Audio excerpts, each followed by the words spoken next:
Hey, deserving listeners, 90 Day Fiancé, let's do this thing.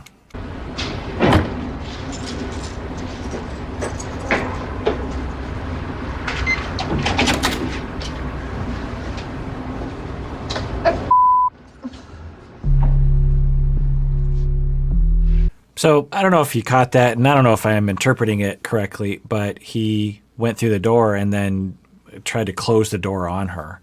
More of the same, really.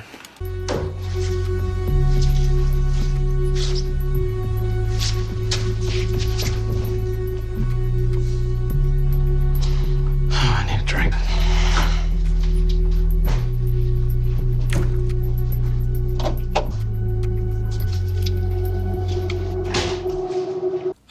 So the other possibility, of which I have no data to back up, is that he is dependent on alcohol. Again, I have no data to back this up. And he usually drinks throughout the day. We actually saw him in an earlier episode where he was drinking seemingly in the morning. I'm not sure, but that's the way it looked. So it's possible that he is quite dependent on alcohol in the same way that someone's dependent on caffeine or cigarettes.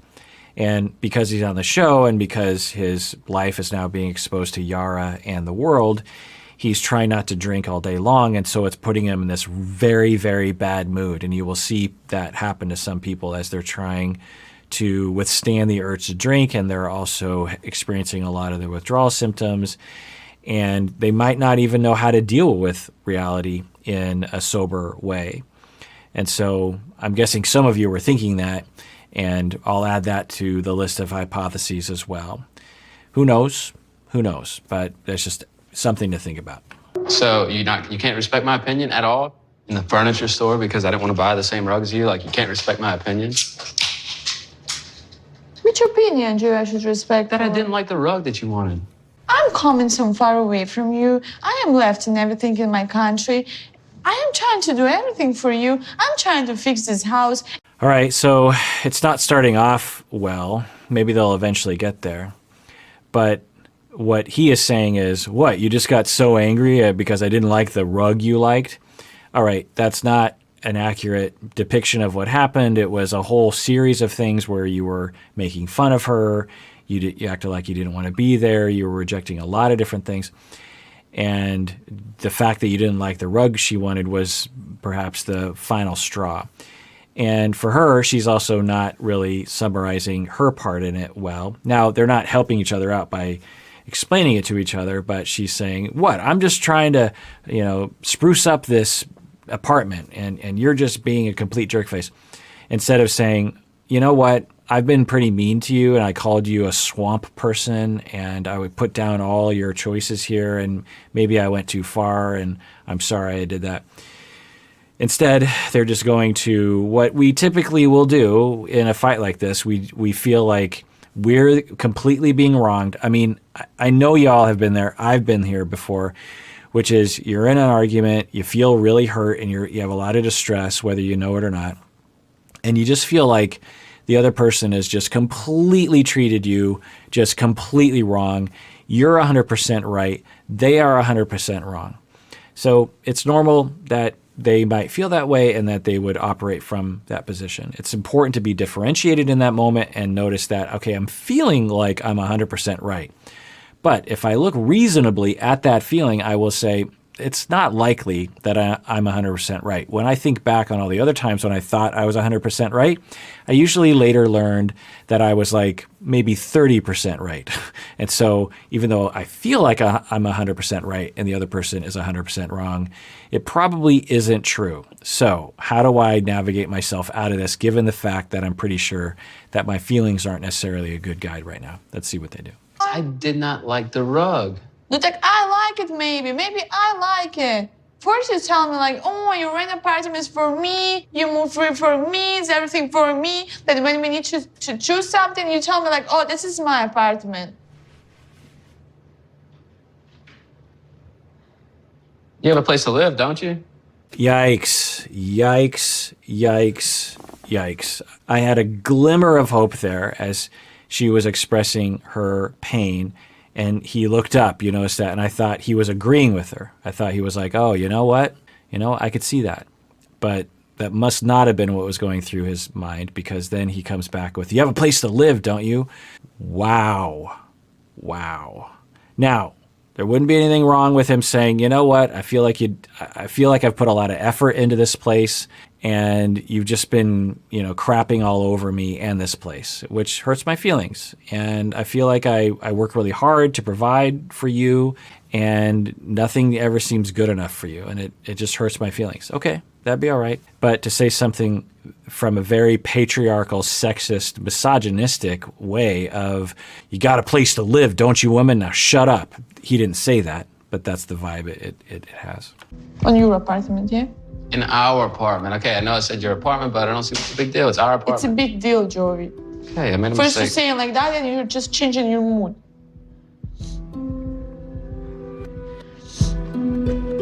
Finish. What's to talk about this? You'll never understand nothing.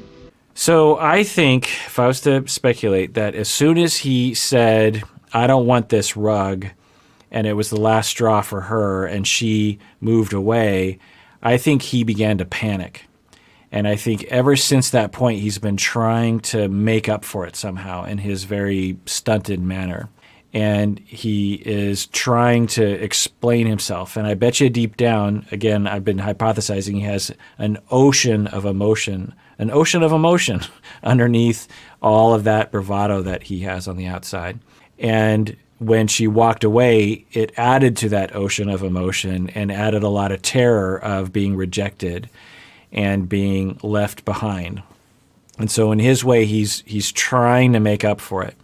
Now she's starting to cry, and I think for the first time he might actually realize, oh, this is a human being that has emotions. Maybe I need to be more caring towards her. So it might actually be a good thing that she's signaling that she's hurt through tears. Let's see how he reacts. I've been doing a lot. I've been trying to move into this apartment so fast. I've been trying to, the stuff, you might not like it, but I still had to move it in. I had to organize it. I had to try to make things look half decent before you arrive. So that's good. There'd be nothing wrong with him saying that. It's like, "Hey, I feel like you don't appreciate the work that I did. Okay, you don't like it, but, I tried." But I'm thinking he's about to end this sentence in a bad way. Let's watch. Just please try to understand that it's not like I've just been sitting at home doing nothing. I do not care about nothing. I really want you to understand that. I'm sorry for whatever happened in the store today. I don't want you to be upset. I don't want you to be angry with me. For sure, not storm out in the street like you did. All right. So they're heading in a good direction. They have a long way to go, but they're better off than they were before. Let's see if they can continue to go down that road. If I will live here, I need new. All right, you know what? We're going to get what you want. I'll order all this stuff online, and we'll have it in a couple of days. You can choose what you want, and then we'll go from there. Okay. All right. And that things we need to drop into. I don't want them here. It's disgusting. Okay. Drop it. Ugh. So, fine. She doesn't like the things in the apartment. Great. They're going to redecorate the place. I don't think that's going to solve their problems. She is exhibiting that's the only thing she cares about, is having nice things or things that she prefers to be in that apartment. I can't imagine that would solve their emotional problems and the amount of hurt and pain and lack of bonding that they seem to exhibit. This doesn't bode well for the two of them. I don't know. Maybe this bodes well. Maybe this is the central feature, the foundation of their relationship is the things that are in their apartment. But I imagine that's not true.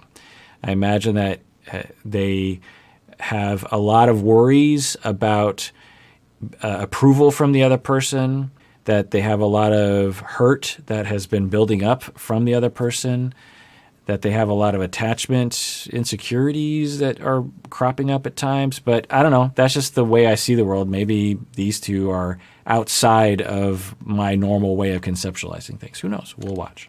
We'll take it to the trash now. No big deal. Check now. Okay. Right. So he's trying to make up for it. And it's interesting, again, I have no idea, but he has been drinking a little bit. He's got a little bit of alcohol in his system, and maybe that's helping him be in a better mood. I don't know. We'll just have to watch that. It's very little information, but I wouldn't be surprised if when he drinks, he's in a better mood. When his alcohol blood level is at an optimal level, then that's when he is most comfortable. It's the same with caffeine. It's the same with cigarettes. It's the same with any substance that you become addicted to. You will try to seek a maintenance level of substance in your system where say you smoke a pack a day. So that's like a cigarette every 45 minutes or something. Well, if you don't get that, every 45 minutes you're putting nicotine back into your blood system. And that helps to keep the nicotine level in your blood system at a maintenance level, at a constant level. If it starts to dip, then you start to have a lot of physical symptoms and mood symptoms and irritability and agitation. And it's the same for alcohol. If you can keep that amount if you have become dependent and you drink in a very steady way throughout the day, every day, if you go without alcohol, then you become agitated, your mood goes down, you can't think straight. A lot of things happen to you physiologically and psychologically. We have almost no evidence of that when it comes to Jovi, but we have a tiny little yellow flag of that. Maybe we'll see more as we watch. And that big table too.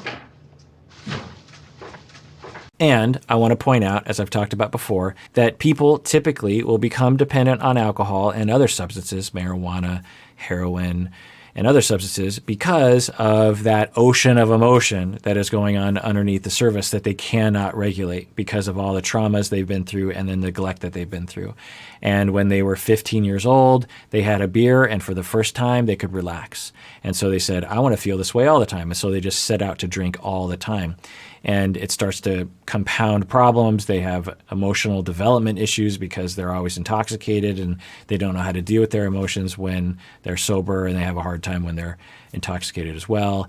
And so it's not like people just say, you know what, I'm going to become dependent on substances. They usually find that the substance helps them emotionally in some very critical ways because they don't know they can get help through therapy and attachments. She has nobody to go to. If something goes wrong for her, she has to come to me. I have to be accommodating to the fact that she's just moving here. I have to understand she's not completely happy. But at the same time, she needs to understand, like, she just moved there and she needs to compromise to me too. I put in a lot of effort into this relationship as much as she did. Like, everything I do is basically to make her feel more comfortable. All right, that was good. So he's recognizing, look, she just uprooted everything to come here, and I need to recognize that and help her to feel more comfortable. Great. Well, tell her that. Don't tell the camera up when you're by yourself. Communicate that in the moment. I'm sorry. Come here. If you will tell me again about this is your apartment, will be your apartment because I will just leave you here, understand? Okay, understand. Okay. So, Okay? Understand? Understand. All right, 2 thumbs up for some affection between the two of them. I think this is the first time we've seen any affection between the two of them. And maybe this is happening away from the cameras, and this is what is sustaining them through the difficult times. So if the two of them are trying to build a relationship, then more of this, more of understanding, more hugging, more apologies is going to be necessary to offset the negative moments. All right, well, that does it for that episode in which I watched 90 Day Fiancé. Let me know what you think in the comments. I'm always curious. And everyone out there, please take care of yourself and take care of others because we all deserve it. We really, really do.